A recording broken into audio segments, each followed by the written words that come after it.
¿Qué tal? Buenas tardes, ¿cómo le va? La verdad, un día muy, pero muy importante en la Corte Suprema de Justicia. No solamente por el fallo a los jubilados, sino también pasó como desapercibido, pero hubo una acordada de la Corte Suprema de Justicia en el día de hoy, después del fallo Blanco y después de las 12 del mediodía, que hizo tambalear al propio presidente de la Corte, Rosenkrantz.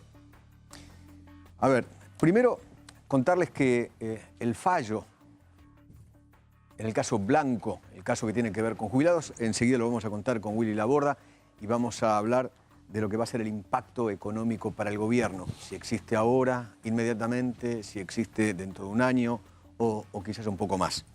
¿En qué porcentaje, dijo la Corte, que va a beneficiar a los jubilados que vayan en el mismo sentido que Blanco? Porque lo que hay que aclarar en principio, que como siempre, todo fallo de la Corte Suprema de Justicia beneficia a quien llegó a la Corte. El fallo es para el caso concreto, para aquel que llegó a la Corte pidiendo un tema concreto. En principio, por ahora, el fallo es solamente para el señor Blanco, pero hay otros 11.000 y pico de casos que pueden tener el mismo contenido y la misma resolución que el señor Blanco dentro de un tiempo. Y hay más de 150.000 que si hacen todo el recorrido judicial pueden llegar hasta la Corte y tener el mismo resultado que el señor Blanco. Bueno, todo eso se lo vamos a contar en un ratito.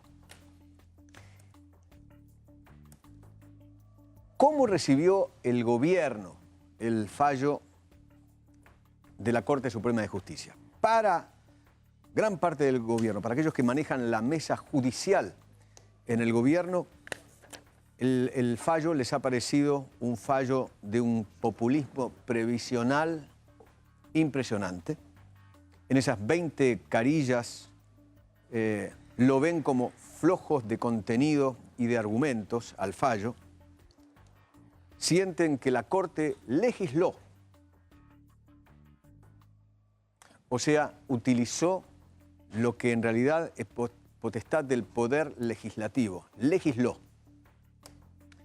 Y además, lo que se notó, y esto creo que no ha habido antecedentes en este sentido, un presidente de la Corte Suprema de Justicia votando en total soledad. El propio presidente de la Corte perdió 4-1. Nunca se ha visto una situación similar, cuentan aquellos que saben andar los pasillos de tribunales y en especial del cuarto piso del Palacio de Tribunales donde está la Corte Suprema de Justicia. Votó en soledad el presidente de la Corte. Y a esta altura ya ven un presidente pintado y dibujado. Es muy impresionante porque cuando uno empieza a preguntar qué fue lo que pasó, porque lo que ocurrió hoy es de una gravedad institucional, porque hubo como un cimbronazo en la Corte Suprema de Justicia muy impresionante, muy impresionante. Le quiero mostrar la imagen de los miembros de la Corte, a ver si con esa foto les puedo explicar quién es quién. En el medio usted lo tiene a Rosenkrantz, el actual presidente de la Corte. Asumió como presidente de la Corte no hace mucho más de 2 meses. En el lado izquierdo, en la punta, a la izquierda de la pantalla, usted lo tiene a Lorenzetti, el anterior miembro el presidente de la Corte. Ve a una mujer que es Hayton de Nolasco. A la derecha, perdón, a la izquierda de Rosenkrantz, lo tiene usted a Maqueda y en la otra punta, a la derecha de la pantalla ya, al doctor Rosati. ¿Qué es lo que hicieron hoy? 4 de los miembros de la Corte, menos Rosenkrantz, votaron en el mismo sentido. Sorprendió porque en el gobierno decían, bueno, está bien, a ver, perdemos 3-2. Seguramente Hayton de Nolasco y Rosenkrantz, que habían ido a la Casa de Gobierno a almorzar y hablaron con el presidente, iban a votar a favor del presidente. Se sabe que que Rosenkrantz juega para la Casa de Gobierno un poco con la, o por lo menos hasta hoy, jugaba un poco con Hayton de Nolasco. Y se decía que había una nueva mayoría automática de 3 votos: Lorenzetti, Maqueda y Rosati. El punto de quiebre fue hoy, cerca de las 12 del mediodía, después de firmar el fallo blanco. La mayoría le planteó a Rosenkrantz que querían registrar la acordada. Todo el mundo había puesto la lupa sobre el caso Blanco, el caso de los jubilados, pero no en la acordada. Había una acordada. En la acordada tiene que ver con cuestiones internas de la Corte, con cuestiones administrativas, de cómo se lleva adelante la agenda de la Corte, la administración de la Corte, etcétera, etcétera. La mayoría le plantea entonces a Rosenkrantz que querían registrar la acordada, que ya estaba firmada por 3. Lo habían firmado Maqueda, Rosati y Lorenzetti. Hacía 15 días que ya estaba circulando la idea de esta acordada que existía. Rosenkrantz entonces lee y le dice al resto de los miembros de la Corte: me dan una horita y vuelvo. Eso fue a las 12. A las 12 quedaron en verse en el Salón de los Acuerdos. Hasta ese salón fueron otra vez Lorenzetti, Maqueda y Rosati. Se sentaron, esperaron unos minutos. ¿Y Rosenkrantz viene o no viene? ¿Viene o no viene? Rosenkrantz no llegó nunca. No llegó nunca. Entonces se registró una modificación al Reglamento para la Justicia Nacional desde 1961 que no se hacía esa tremenda modificación en la Corte. Imagínense ustedes, había un hartazgo en la Corte Suprema de Justicia muy, muy grande. Usted se preguntará, ¿y la señora Hayton firmó o no firmó esa acordada? Una cosa increíble. Primero la firmó y después tachó su firma. Reitero, firmó Hayton de Nolasco y después tachó su firma. Yo, la verdad, yo no tengo memoria de que haya pasado alguna vez en la Corte. Quizás algunos que tengan memoria de la Corte, una situación, pero yo no tengo memoria, no recuerdo que se haya comentado alguna vez que un ministro de la Corte firme una acordada y después la tache.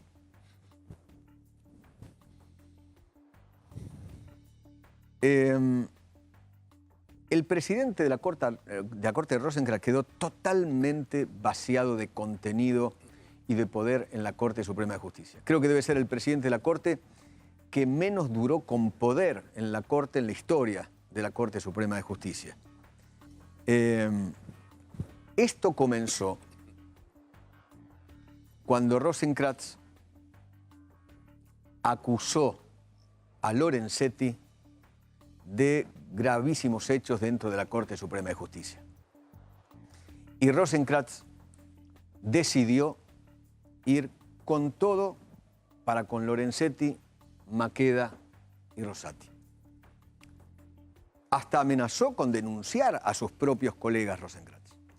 Amenazó con denunciarlos judicialmente. La verdad aparecía como inentendible y como si fuera realmente el presidente Rosenkrantz un amateur. O quizás manejado por algunos personajes oscuros y nefastos que están cerca del presidente de la República, como por ejemplo Pepín Rodríguez Simón, que se cree que es el gran manejador de los hilos judiciales y qué sé yo, qué sé cuánto, siempre queda patinando. Fue el mismo Pepín que le sugirió y le hizo meter la pata al presidente de una manera impresionante. Apenas asume la presidencia, diciéndole, Mauricio, nombra a los miembros de la Corte por decreto. Eso no se hace, no se hace. Quedó patinando el presidente por culpa de Pepín Rodríguez Simón. Hoy sobrevoló en la Corte Suprema de Justicia la renuncia del señor Rosenkrantz. Hubo una suerte de velada amenaza de Rosenkrantz, entonces me voy. La renuncia de Rosenkrantz es un problema de él. Me cuentan en la Corte que ninguno de los otros miembros de la Corte, ni Lorenzetti, ni Hayton, ni Maqueda, ni Rosati, van a empujar la renuncia de Rosenkrantz. Si él quiere renunciar, entonces se lo van a aceptar. No lo van a aceptar. Yo pregunté, bueno, pero ¿existe la posibilidad de una acordada tal cual como se hizo antes para sacar a Lorenzetti? Me dijeron, por ahora no existe esa posibilidad. No. El mismo Rosenkrantz planteó la posibilidad de la renuncia cuando empezó a circular el tema de la acordada. Y por ahora, me cuentan, por ahora, salvo que se enloquezca, qué sé, la verdad, nadie piensa en sacar a Rosenkrantz. Con esta mayoría, la verdad, con esta mayoría que existe en la Corte hoy, la verdad, está pintado, dibujado el actual presidente de la Corte. La verdad que el clima, hasta donde me cuentan, es insoportable en ese cuarto piso de la Corte Suprema de Justicia. Es más, me contaban que Rosenkrantz en realidad parece más un abogado que litiga contra la Corte que un presidente de Corte Suprema de Justicia. Parece más un litigante común, un abogado común de la matrícula, un litigante común, que el presidente de la Corte. Bueno, muy bien. Querido Jesse, ¿cómo estás? Bien, Eduardo, buenas tardes a todos. ¿Sabés algo más? No, la verdad que es una situación pocas veces vista. Recordemos que Rosenkrantz asumió el 1 de octubre de este año. Exactamente. Me parece que uno está hablando que asumió hace... 2 meses. Hace 2 meses. Perdió poder en 2 meses y hoy el juez Rosenkrantz sigue siendo ministro de Corte, pero es un voto entre 5. Exactamente. O sea, su poder, el poder, lo que bien decía recién Eduardo, hace 25 años que no se reformaba el reglamento de la Corte. La Corte, por artículo 113 de la Constitución Nacional, tiene facultades para nombrar su propio reglamento. Hace 25 años que no tenía una reforma. Hoy quedó la presidencia de la Corte circunscripta solamente a funciones protocolares. Exactamente, lo único. El resto tiene todo que pasarlo por los acuerdos de los martes. Recordemos que esto es el acuerdo, el fallo es otra cosa. No es lo mismo un acuerdo que un fallo o una acordada que un fallo.